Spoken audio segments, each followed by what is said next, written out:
Et oui, donc pour reprendre, si vous voulez, ce principe de correspondance, je vais utiliser une carte. Voilà. C'est celle du magicien, c'est le tarot, et c'est le tarot de Rider-Waite. Et en fait, vous savez que dans le tarot de Marseille, il y a 22 arcanes majeures. Et donc, il y en a 21 qui sont numérotées, une qui est sans numéro, donc on donne le 0, c'est le fou, et sinon, c'est le chemin du mât en termes d'initiation, où on va dire les étapes d'initiation ou d'évolution de l'âme humaine. Et des clés de compréhension, en fait. C'est hermétique, c'est-à-dire qu'il y a beaucoup de niveaux de compréhension par rapport aux cartes, mais j'ai choisi celle-ci, qui est celle du magicien, pour savoir comment, avec une carte, on peut justement en apprendre un petit peu plus sur la magie. Donc déjà, le magicien, c'est le numéro 1. Donc, si vous avez suivi jusque-là, le 1, c'est le 1. C'est l'unité, c'est l'entièreté. Et c'est aussi le commencement. Donc, le magicien, on va dire que, parce qu'on peut dire qu'il est en apprentissage, c'est tous les outils dont il a besoin, etc., pour faire la magie, et il va commencer l'apprentissage, certes. Mais là, je vous parle du magicien qui sait un peu ce qu'il fait. Donc, le magicien, il a compris qu'il faisait un avec la vie. Et ça, donc, c'est très, très important. J'ai envie de vous dire, regardez aussi à l'intérieur de vous comment ça se révèle, comment ça se manifeste, comment votre sentiment d'unité avec l'ensemble, en fait.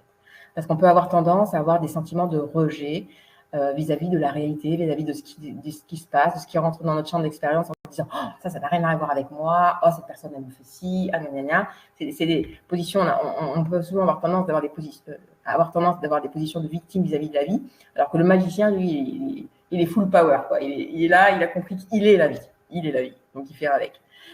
Principe de correspondance. Il a le sceptre du pouvoir, un sceptre dans la main qui est pointé vers le ciel, et son autre main qui pointe vers la terre. Donc là, je vous reprends principe de correspondance. Tout ce qui est en haut est comme ce qui est en bas pour le miracle d'une seule chose. Au-dessus de sa tête, il y a le lemniscate, qui est le symbole de l'infini. On peut dire que ça, c'est la conscience qu'il est important de cultiver quand vous voulez être une belle sorcière, un beau magicien ou une beau magicienne. C'est l'infini. Le lemniscate, c'est ça, c'est l'infini en fait. C'est d'avoir une conscience qui est sans limite. Parce que finalement, les limites de la magie, elles s'arrêtent à vos croyances, en fait. Et ça va être aussi donc une belle œuvre au niveau de lâcher énormément de choses au niveau des croyances. Parce que si le magicien, c'est le 1, si c'est l'entièreté, ça nous rappelle qui?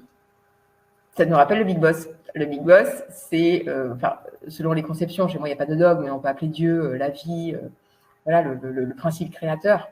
Et il a des qualités, ce principe créateur. Et si on est fait à son image, comme il est dit dans la Bible, ça veut dire que nous aussi, on a ce même genre de possibilités. Donc voilà, donc il va falloir faire de la place, élargir tout ce qui est du domaine de « je suis capable de », parce qu'on est capable de beaucoup de choses, beaucoup plus qu'on ne le croit. Après, encore une fois, ça va dépendre d'où ça vient à l'intérieur. Il est habillé en blanc, donc pureté du corps. Il a un bandeau blanc sur la tête, pureté de l'esprit. C'est vraiment quelque chose sur le chemin initiatique de la magie qui va être important de cultiver, la pureté, parce que c'est sur le plan divin. Et le focus. Il est droit, il est aligné, et même là, c'est un canal, en fait. C'est un canal. Moi, c'est la façon dont j'œuvre, vraiment. Le canal entre le divin et le plan terrien, en fait. Et que tout ça fasse un. Et au niveau de la manifestation. Il a une table, ce qu'on pourrait appeler un autel, avec 4 outils. Il a les deniers, il a les coupes, il a le bâton, il a l'épée. Donc ça, c'est les 4 éléments à partir desquels il va faire sa magie. Oui, le magicien, c'est le battleur. Sur le Rider-Waite, ils l'ont appelé le magicien, mais sur les tarots de Marseille classiques, ils l'appellent le battleur. Et entre parenthèses, battleur, ça veut dire, en langage des oiseaux, le batteleur. Ce qui veut dire le plan de la matière, le plan terrestre, teleur est une illusion. Et c'est ça qu'il est important aussi de développer en œil mystique quand on veut faire de la magie, c'est de comprendre qu'on vit dans un domaine d'illusion, en fait, complet. On rêve là. Donc, autant devenir un rêveur lucide au niveau de ce qui se vit. et un rêveur conscient. Donc le battleur, c'est de l'illusion permanente. Donc il y a beaucoup de choses à voir dans le mystère dans lequel on vit. Et donc voilà pour la petite parenthèse. Donc les 4 éléments sur la table du magicien. Donc on a le bâton, synonyme de feu, donc synonyme d'énergie. On a l'épée, synonyme d'air, donc de mental, de discernement et de communication. On a la coupe, synonyme de l'eau, enfin qui renvoie en analogie à l'eau, et qui est donc un symbole de réceptivité, un symbole d'émotion, voilà, le principe plutôt en polarité féminine. Et on a le denier. Et donc là, c'est ce qui renvoie au plan terrestre. J'appelle l'écu des fois, vous savez, comme genre la pièce de monnaie.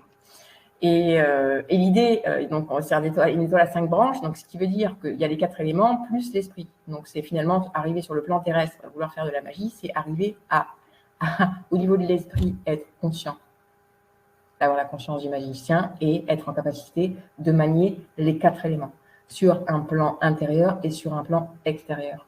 Donc à l'intérieur de nous, on a aussi le feu, l'air, la terre et l'eau, et donc ça correspond à notre énergie, le feu, notre volonté d'action, etc. Mais c'est vraiment notre énergie. L'air, c'est le mental et la capacité de communiquer, le discernement. L'eau, c'est les émotions à l'intérieur de nous. Et enfin, le denier, là, c'est toute la partie corporelle. Et ça renvoie aussi aux éléments à l'extérieur. Et le bon Dieu, il a fait quoi? Il a créé le monde avec ces 4 éléments aussi. Et le 5e, l'esprit. Donc voilà, c'est la matrice des 4 éléments. Il va être important de savoir comment être connecté et équilibré à ces 4 éléments en nous et aussi donc autour de nous. Voilà. Et enfin, il y a un jardin aussi, en haut, en bas. Et donc voilà, si vous voulez être un bon magicien, soyez un bon jardinier. Et ça demande du soin et de l'amour. Si vous cultivez, vous le savez. Quand vous plantez des graines, vous leur apportez ce dont elles ont besoin. Elles ont besoin de lumière, elles ont besoin comme nous. Et pas simplement au sens physique, parce que la lumière est l'analogie de la conscience, le soleil. Elles ont besoin d'eau, elles ont besoin de beaucoup de choses. Donc voilà, après il y a le lys et la rose en termes de fleurs, donc le lys qui est symbole aussi de pureté, de connaissance, et la rose d'amour et de passion. Donc c'est voilà, si vous voulez être un bon magicien, c'est autour de quoi va tourner votre magie en fait, la connaissance, la pureté, le divin, l'amour, la passion, avec la maîtrise de tout ce dont on vient de parler. Et effectivement, il est bien ancré, parce que je sais que des fois, dans le domaine de la spiritualité, ça peut arriver d'être complètement éthéré, complètement là-haut.